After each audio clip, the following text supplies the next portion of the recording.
Ladies and gentlemen, please welcome to the stage Senior Fellow, Belfer Center for Science and International Affairs, Harvard Kennedy School of Government, former Undersecretary of State for Global Affairs, Ambassador Paula Dobriansky. Thank you. Good afternoon to all of you. We're going to have really an exciting panel, and as you could see, they're setting up the chairs. So let me put it in context. First of all, the title of the panel is Delivering Energy Access and Meeting Demand in South and Southeast Asia. This is one of the most exciting areas to really be focusing on, and I have to commend the Atlantic Council for doing this. Why? Because it's a dynamic region. It's one of unprecedented economic growth and also opportunity. And as we heard earlier today when Fatih Birol was giving his presentation, we heard some data points that are very significant for this region. First, the developing economies in Asia account for over a half of global demand in natural gas. But he also pointed out that coal reigns in Asia. So one of the big challenges, which we're going to be discussing, and opportunities, how do you reconcile all of this? The growth in population, the growth in energy demand, and also facing environmental and energy security challenges. So I hope our panelists will be coming out at this time so we can introduce them, because they will have a lot to say about their respective experiences and related to the region in particular, the opportunities and the challenges.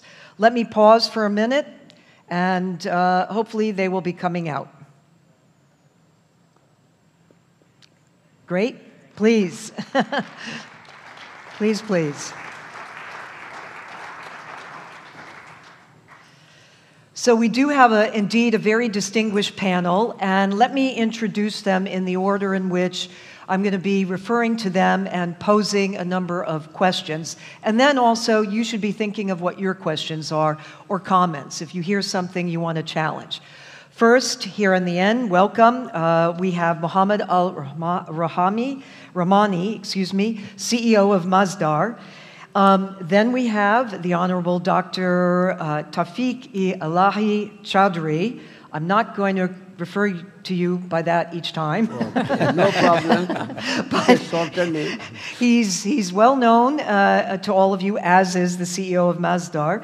And you have been an advisor and are an advisor to the Prime Minister of Bangladesh.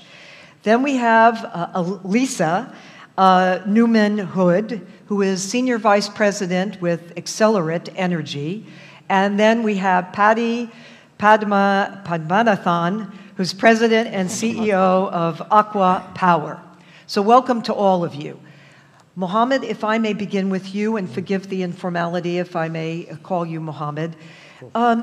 Masdar has done really a lot of work and investment in this region. And my question to you is, first, give us a little bit of a flavor of what things are like in terms of the trends. When you began, was it easy, not so easy, in working in the region? What are the trends that you've seen when you began and then now for you and for Masdar? Well, I mean, obviously, this is an exciting region, extremely exciting region. It's a growth region for Masdar and for renewable energy in particular. So in the past, let's say, decade, what has happened in the region is outstanding. Great penetration of renewable energy, driven by mainly China and India, and then followed by Southeast Asia. And today we see Central Asia following the trend of growth in terms of renewable energy penetration. On top of that, we have seen drastic decrease in the cost of renewable energy technology, particularly solar and wind. Approximately 80% reduction in the cost when it comes to solar, and 50% when it comes to onshore wind. So the region is great. It has a lot of opportunity, and with the reduction of the cost of renewable energy, we see an acceleration into more deployment. Now, as Masdar, we are active, obviously, in India through our partnership with the Munjal family and the IFC, a platform called Hero Future Energy. And through Hero Future Energy, we are developing projects in Bangladesh, Vietnam, and Thailand. On top of that, we are participating directly into certain activities in Southeast Asia, particularly in Indonesia. So we are currently finalizing the largest floating PV farm in Shirata, in Java, in Indonesia, and it will be most probably the largest floating PV farm in that region. So our activities there we are very happy with the ongoing activities there, and we see even further growth in the whole region, starting from India to Southeast Asia. Well, let's focus on what your growth strategy is. You've mentioned that now you're in a number of areas. I'm very struck by the fact of your work in India, in particular, because that's a very sizable market, but it's also one in which there are a great number of challenges associated with us.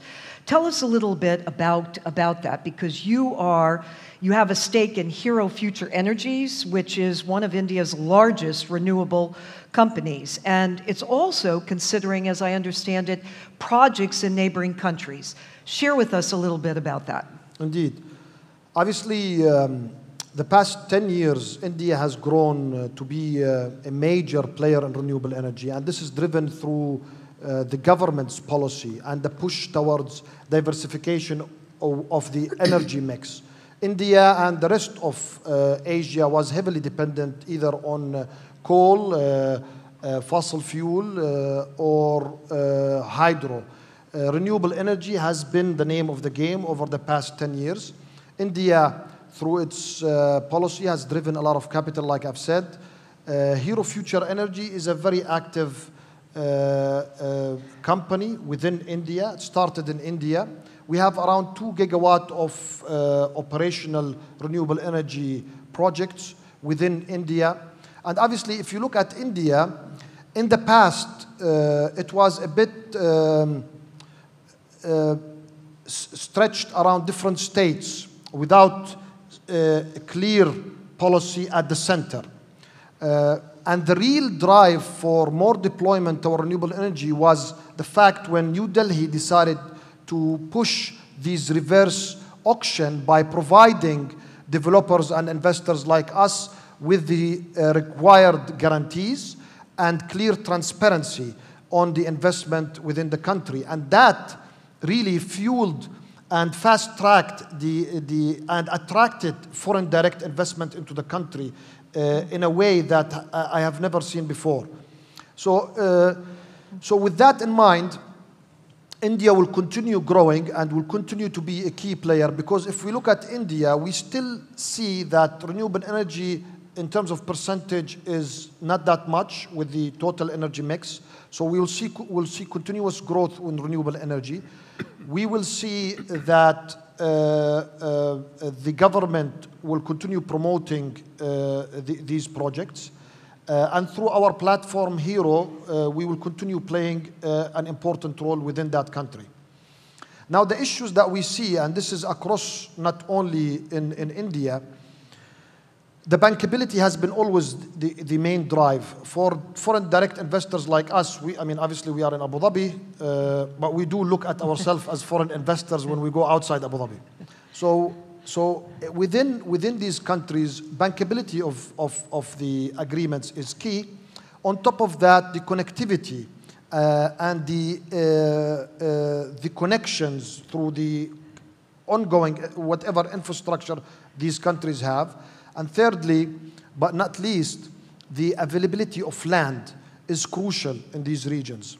And that's why, for example, Indonesia, when we decided to develop a project in Indonesia, and Indonesia is a huge country, we opted to choose a water reservoir, okay?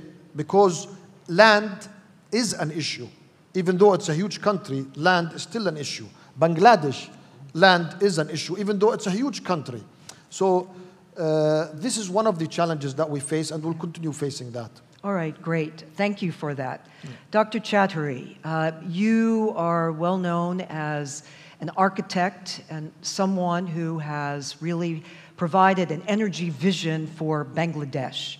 So give us a feel for where Bangladesh was, where it is now, and where you see it going. Let's start with that context. Okay, thank you very much.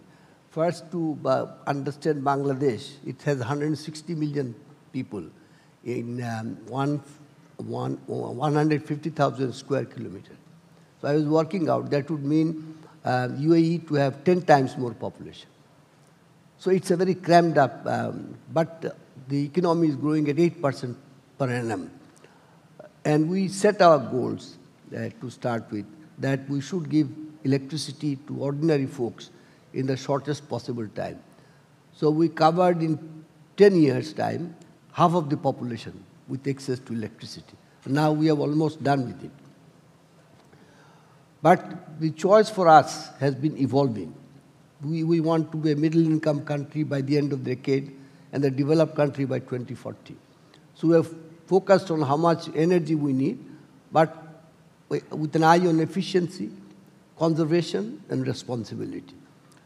We have set our targets and some fuel mix, but they are also, it's changing over time. We started only with gas, then we introduced diesel and furnace oil, then we increased our gas input by importing LNG, Alicia is sitting next to me, and then, adding nuclear power plant to our mix. But let me repeat, a country with such uniqueness, you can't have the normal solution. You mentioned land, which is very scarce. It is so scarce that, you don't have enough place to, I mentioned 100 million population in UAE. But then we have to be creative. Like we are using what is called net metering. We are asking people to use their roof, and then they can tie up with the grid, they can use the electricity themselves, and then whatever is the excess, they can put it up in the grid. So net metering is a solution. In remote areas where it's expensive to take the grid, we are setting up the mini grid, which are solar basically. But these are mini grid which can meet all the, which provide all the necessary services to the customers. So in this way, we are evolving, but it is possible. Going green is not a binary choice. If you are efficient, if you use less to produce more, it's a degree of greenery that you are achieving. And so the insistence on renewable energy to be an anchor is a misplaced argument. It can add on depending on what is the endowment of a country, what are the load curve of that country, between seasons, during the day. That would mean, and how much is available as a solar energy.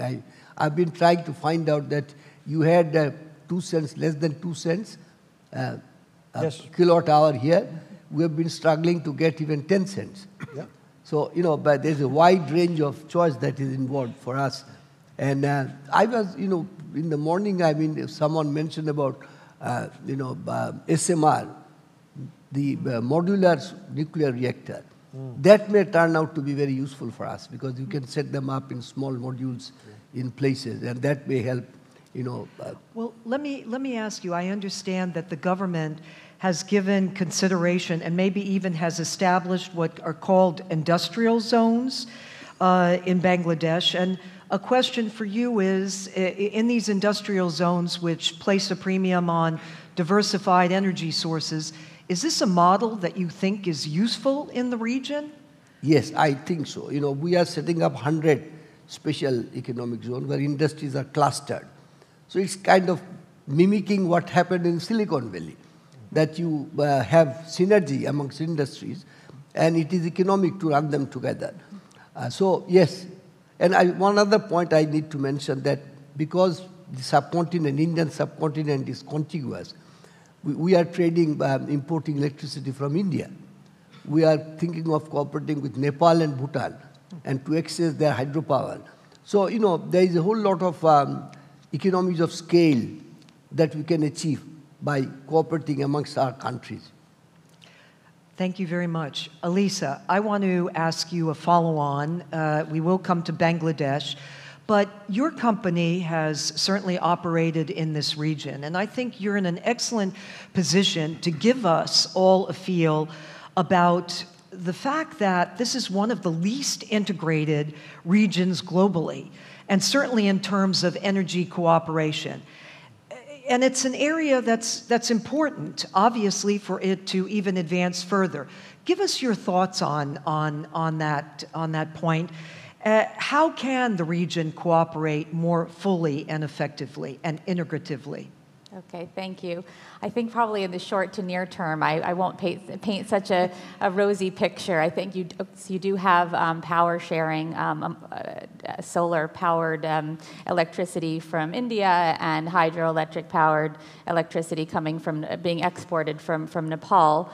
But at least, again, in the short to near term, we really do see some serious political and economic challenges, again, in the short to near term, to further integration in the region. And I'll focus on the economic, because I think those are probably the most important ones.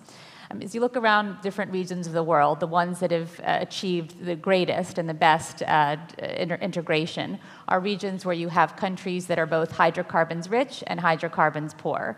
Unfortunately, the challenge for South Asia is that it has countries that are not gas rich, let alone oil rich, and certainly not relative to their large and growing and modernizing populations. So those obvious linkages within a region between net exporters or exporters and importers doesn't exist in South Asia the way it exists in a number of other regions in the world. So I think that's one challenge. You have, for example, Myanmar, which has historically been or is a significant gas producer, but that is now diverting gas from exports to meet its own domestic needs. So that's taking gas from the region away from exports. I think another idea or concept that's been mooted and I guess is potentially possible is India obviously is a huge LNG exporter, the fourth largest in the world, will soon become even a greater, probably, did I say exporter? Sorry, importer. To correct myself, an importer of LNG. So there would seem to be economies of scale of importing LNG into India and then sending regasified LNG through pipelines to neighboring countries. There are a few challenges or problems with that. One is that most of India's LNG import terminals are being built on the west and south coasts, whereas its gas-hungry neighbors sit to the east. That's one challenge. The other is that a number of India's neighbors, Bangladesh, Pakistan, have proved themselves perfectly capable of importing LNG directly from the global marketplace. They don't need to go through a neighbor. And of course, if they were to go through a neighbor, that could present all kinds of sort of security of supply risks. You could imagine a demand surge in India where LNG or other energy sources were diverted to the domestic market, leaving neighbors in a difficult position. So we definitely see, again, in the short and the near term, some challenges to integration. If I can spend just another minute with some maybe ending on a more optimistic note, or 30 seconds, hope for the future. We actually do see Bangladesh as a potential, again, in the long term or longer term, net exporter to its neighbors. There have been, I think, promising discoveries in the Bola region. The leadership of Bangladesh has had the foresight to establish maritime boundaries with India and Myanmar, which any E&P company knows thereby takes a big political risk off the table, knowing that there are stable maritime boundaries with neighbors that allows offshore oil and gas exploration to go on. And then finally, LNG import into Bangladesh has catalyzed the building of gas-fired plants and a pipeline network that makes it easier to and more commercially viable to develop your own domestic resources, and then again in the future allows better linkages with Bangladesh as a potential gas exporter to neighbors. Tell us about your company, Accelerate, because you have these two big LNG terminals in Bangladesh. What innovative solutions are you looking at? Okay, well, I think I'll focus, first on the very large projects that we have.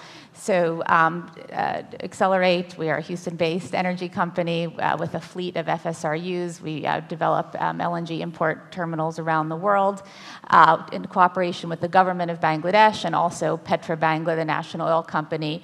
We've commissioned Bangladesh's first and second and developed Bangladesh's first and second LNG import terminals in Moheshkhali and then the Summit LNG terminal as well, just since 2018. So these are quite new projects that, again, have allowed LNG import for the first time. We think this allows, Bangladesh is extremely well poised now to take advantage of very low LNG prices. Bangladesh's demand is counter-cyclical, meaning that its peak demand season is in the summer when LNG prices worldwide are historically lower. So we've been, very pleased to be a partner of this government.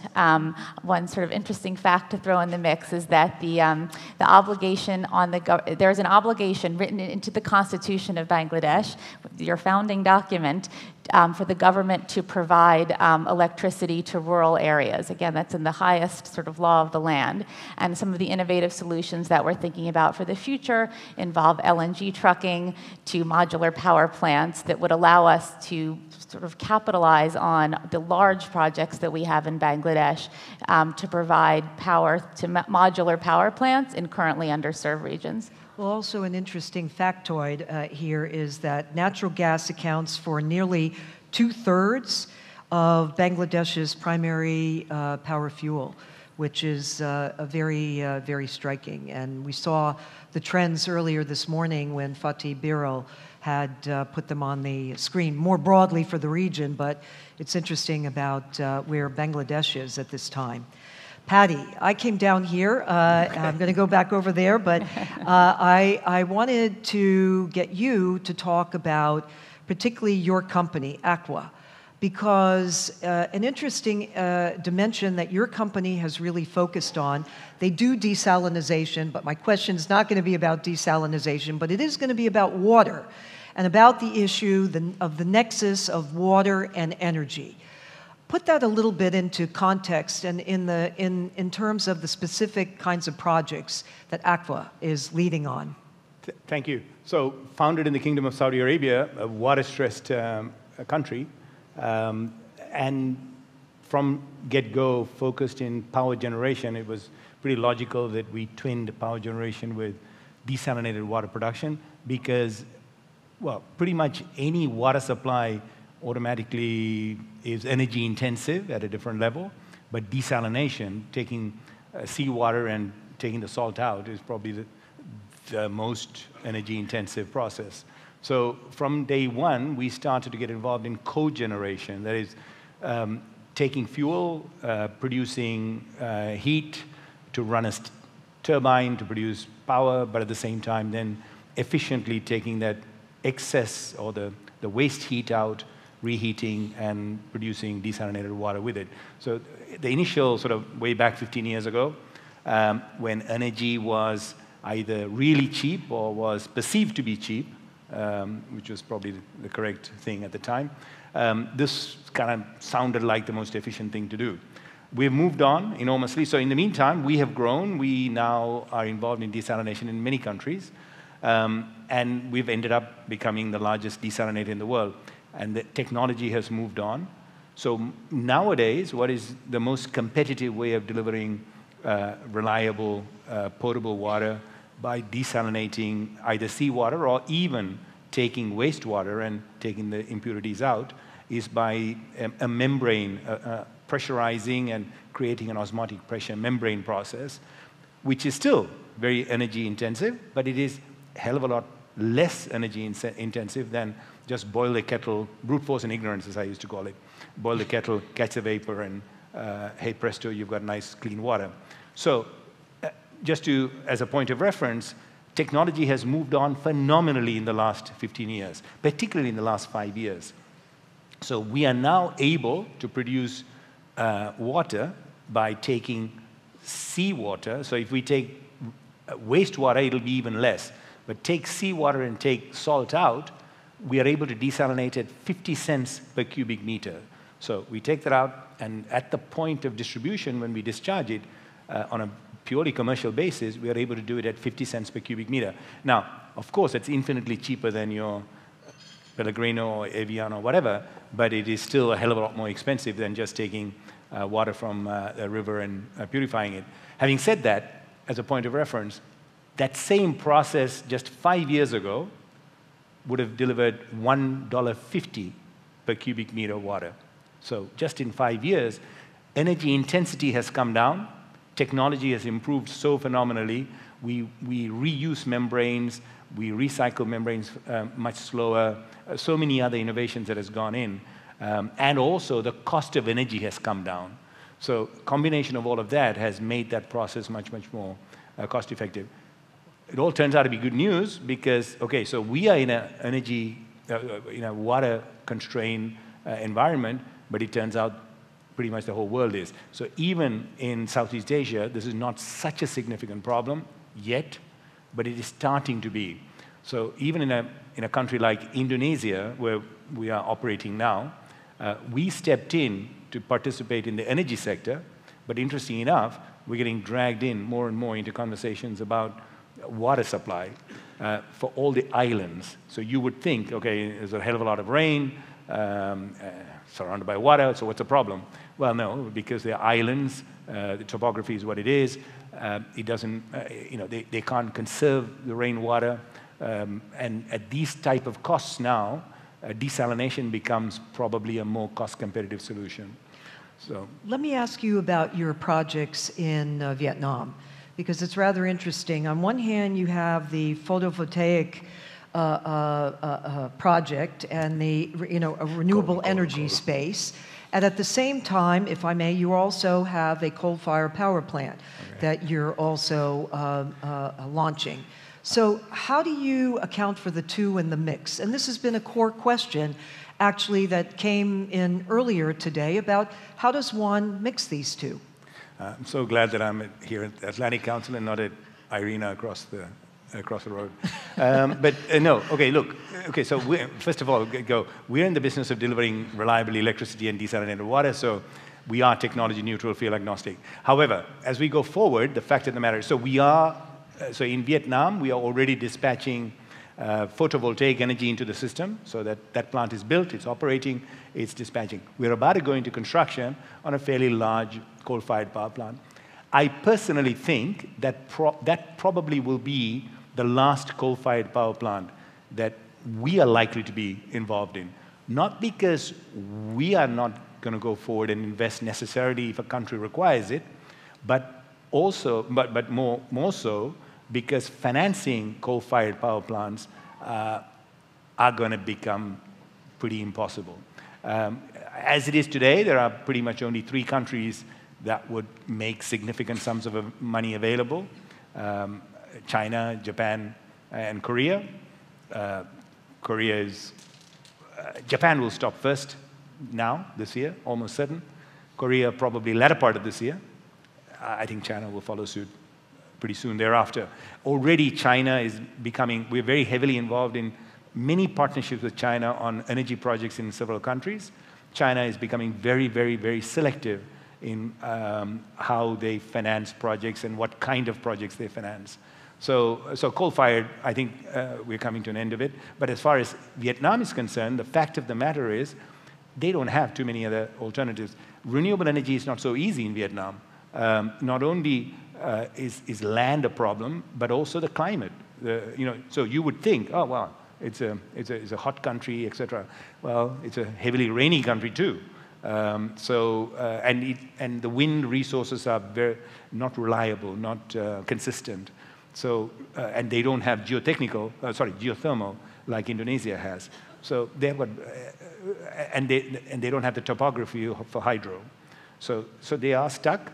And I think as we go by, they will start to look at possibly more gas, which is what they're starting to look at, and looking to see how they can benefit from regional interconnections. All right, well, thank you. Let me put you on notice. We're going to come to you for questions, comments. I'm just going to ask 2 of the panelists one more question. So be thinking about your questions, if you would. I want to ask this of Elisa and Mohamed. And the reason why is Accelerate, you concentrate on LNG and Masdar, among a number of things, but your focus has been on renewables. Is there room for collaborating in your spaces in this region? I'll go with you first, Elisa. Sure. What do you think? First, I'll just quickly make the environmental case for gas. In South Asia, of course, we're displacing not only coal and have the potential to displace not only coal, as was mentioned at many earlier panels today and is obviously a theme in our industry, but also, I think, more just as important, we displace oil products, which shouldn't be used for power generation, but in so many countries are out of necessity. So our projects in Bangladesh, for example, and Pakistan, this is LNG displacing higher carbon, higher cost oil products, diesel and fuel oil. But to your specific question, definitely there is room for cooperation. I think a key theme that's really, I hear now regularly from oil and gas companies, or gas and oil companies, as some have sort of rebranded, is that natural gas, whether LNG, pipeline gas, et cetera, is a natural complement for solar when the sun doesn't shine, for wind when the wind doesn't blow, and for hydroelectric when the water doesn't flow. To give a specific example, from a project of ours in another part of the world, we have an FSRU in Brazil, and that is basically a plan B when hydroelectric power in Brazil is insufficient. So again, we very much see natural gas as a natural complement to what Masdar does. Do you agree, Mohamed? Yeah, what do you think? Totally. Totally. Okay. Thanks. They complement each other. Okay. 100%. All right. Great. Well, let's turn to you. Questions, comments, please. Yes, sir, why don't we get you right here? And if you don't mind introducing yourself so we know who you are. Hatem Al Musa, Sharjah National Oil Corporation. Just a quick question. In Dubai, we announced we can produce solar power at 1.7 cents per kilowatt hour. In Bangladesh, you say you struggle to get 10 cents. Where's the disconnect? Why is it not possible to produce the same in both places? Well, maybe I can start. Please. I'll add. Please. Well, I'm sure panelists also have. It's not a fair comparison. Yeah. This is where we start. And there are a lot of variables. One of them was mentioned by my colleague, Patty, is the environment itself, the radiation, or the wind speed, the resource. At the end of the day, renewable is dependent on a resource. You don't burn it, but you utilize that resource. And this resource comes in the form of radiation or wind speed. So resource is key. There are differences between the resource in Bangladesh, for example, and the resource in Dubai or in Abu Dhabi or in the Kingdom of Saudi Arabia. That is a driver of the cost reduction. The other driver of the cost reduction in the United Arab Emirates, particularly between Abu Dhabi and Dubai, to be specific. We are in Abu Dhabi right now. Let's stick with Abu Dhabi. The life cycle of a development is less than 6 months. Why? Because the government will issue RFPs to tender. The government will identify the land, and they will give you the land for free. The government will provide the connection for you, and they will provide that connection for free. The government will sign a clear bankable power purchase agreement with you for 25 to 30 years. So it makes lenders happy. They give you guarantees. It makes you happy because you don't have to spend 5 years developing 100 megawatt project. You can actually put in the best offer and win a project in 6 months, in less than 6 months, and start construction just after. In Bangladesh and in other areas, in India, for example, in some countries that we work with, in the United States, some of these projects take us 4 years to develop. 4 years of cost, 4 years of time. That is money. That money is reflected in the tariff. And then the cost of lending, which is crucial. The cost of lending in the United Arab Emirates is very cheap. Why? Because the country, in terms of credit rating, is extremely high. It's one of the highest in the world. Backed by a sovereign guarantee, so that the Abu Dhabi government provides the developer with a guarantee to offtake your power. That's a main driver also to the the tariff prices. Add on top of that, tax-free. So nobody taxes you for anything.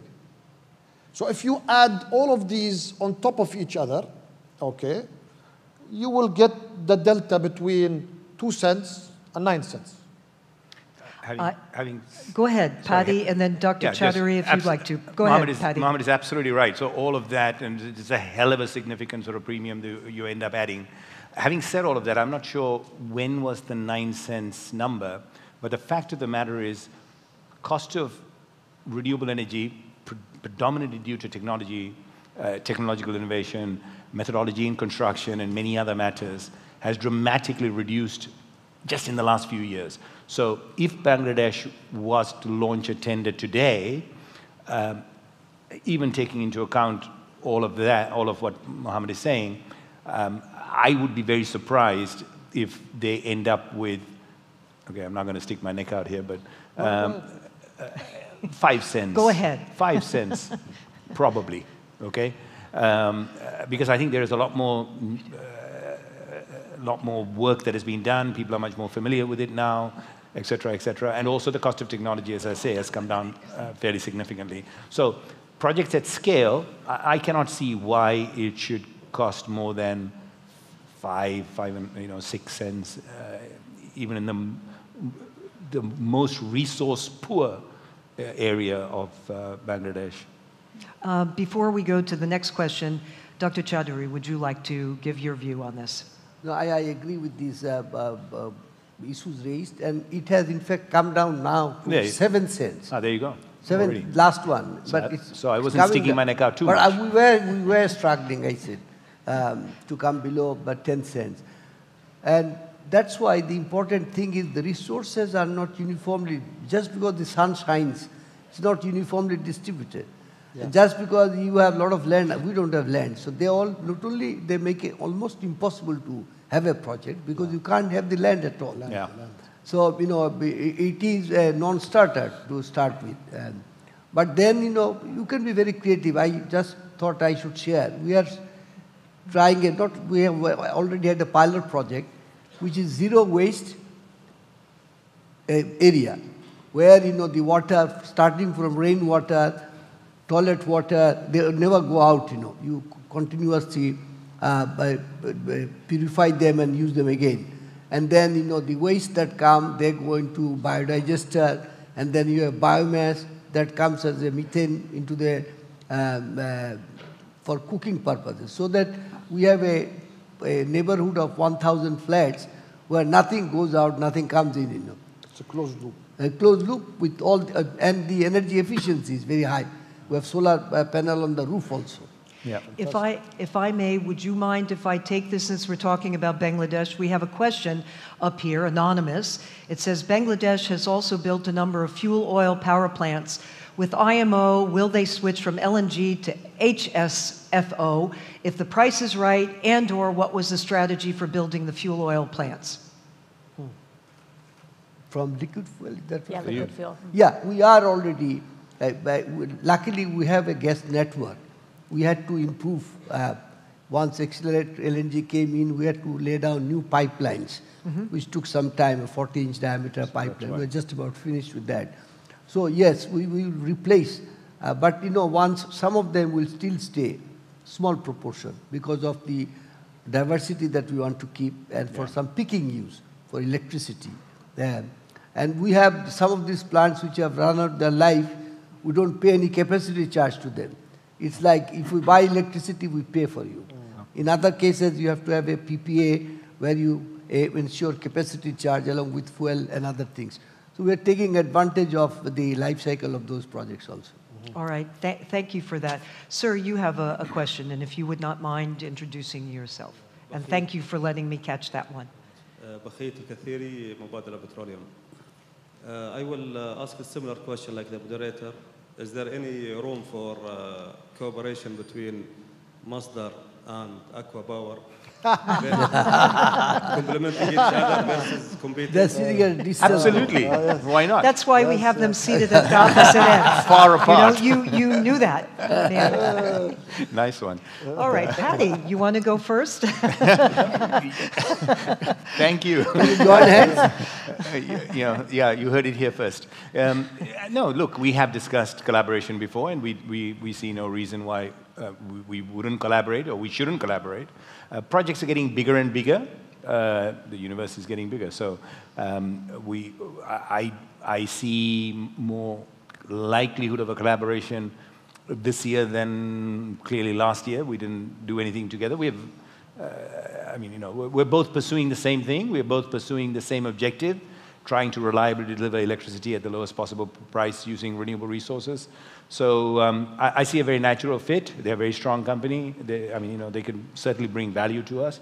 So as I say, particularly as we step into the era of projects that are the size of 2,000, 3,000, 4,000 megawatts, which is what we are now involved in, renewable energy projects at multi-billion-dollar investment scale, inevitably, I think there will be opportunities for collaboration. Before let me just interject. I was wondering when I saw your solar energy power gone to such low level, you could use them for desalination of water. Yes. And that will be very cheap. And I was wondering that you have a unlimited resource now in the form of water. Yes. Because you have this solar power, you desalinate this power, and then you are water-rich country. Correct. Yes. So we did that already. So the government has split the power generation from the reverse osmosis or desalination, water desalination. 5 years ago, we've conducted research and development project supported by His Highness the Crown Prince of Abu Dhabi to look and assess the possibility of clubbing renewable energy and looking at all different possible technologies to reduce the cost of desalination, but at least 40%. And we have run this program for almost 2 years. We published a paper on that and a full comprehensive report. And what you see today is the fruit of this project.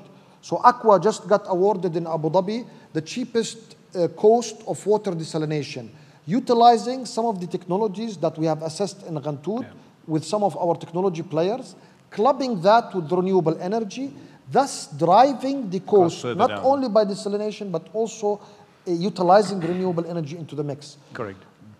With that, you can produce cheap, clean water. You're right, 100%. This is what's happening today.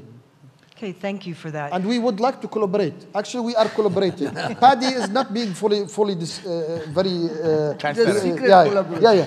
So we have collaborated in Egypt with Aqua Power. Correct, yeah. As Masdar. Our shareholders, Mubadala and Aqua Holding, own the largest district cooling company in the world called Tabrid. That's another collaboration. Aqua and Mubadala Utilities, they are partners in several projects, including the water desalination project that I have highlighted. So between us and Aqua, either Aqua Power or Aqua Group, which is called now Vision Invest, we have so many collaboration. And we would like to collaborate more in the future. We work through collaboration. Our growth is driven through partnerships. And we do that across the board. And of course, we would love to be with Aqua in future projects. See, you got that on the record there. On the record. You can sign off the MOU now. Let me ask, is there, one more question from the floor? I could take that one up there, but I want to see, do we have any questions from here? Anyone?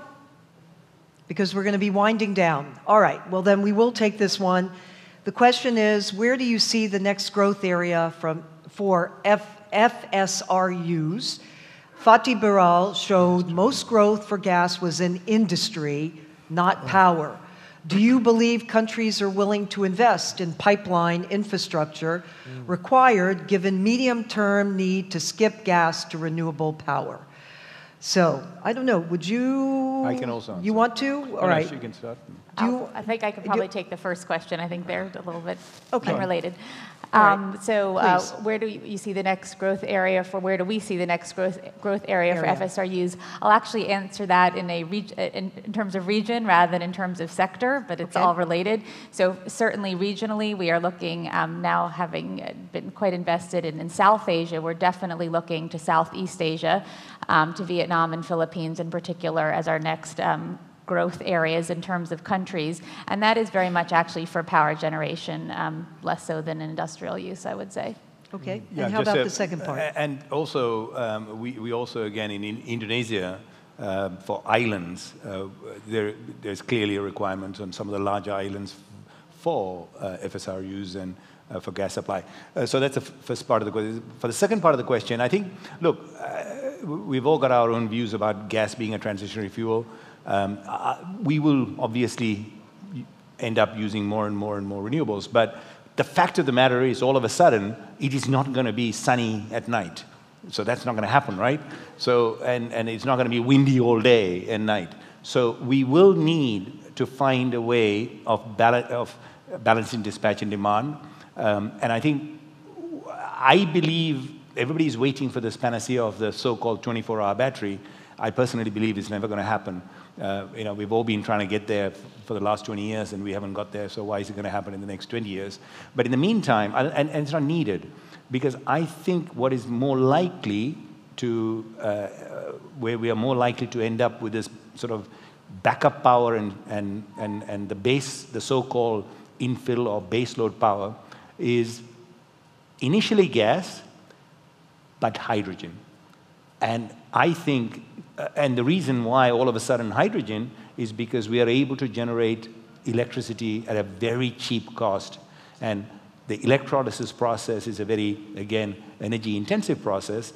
And once we are able to put those two together, cheap electricity, electrolysis process, I think my view is already we can start to deliver hydrogen at a fairly low cost than what we were able to do 2 years ago. And that cost will keep coming down to the point where I think hydrogen will become. Now, then hydrogen can be put through pipelines. So for me, I think investing in the pipeline infrastructure is not a dumb thing, because we're going to have to distribute energy in some way anyway. All right, thank you for that. And of course, Japan is looking at hydrogen. We have literally only 30 seconds. I'm going to give both of you 30-30. Do you have anything you'd like to say, Dr. Chowdhury, on this question?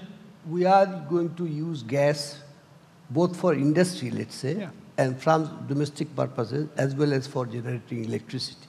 But we have combined the two in certain areas. In a special economic zone, we'll set up a small power plant, and we'll use the waste heat first to have more electricity in a combined cycle sense, and then exhaust heat, high temperature exhaust heat for boilers of industries, and then still low temperature exhaust heat for chillers. So, and then use some of it to the ETP. So I call it penta generation. People generally talk about combined generation. So this is efficiency and putting gas both for electricity and industrial purpose. Thank you. And Mohamed, you get the last word. If you'd like to respond to that question or any parting information you'd like to give our participants here. I'm just going to say that we are committed to the sustainable future of Asia, Southeast Asia, and India. And thank you so much. Very important note. Please join me in thanking this outstanding panel. Thank you. Thank you.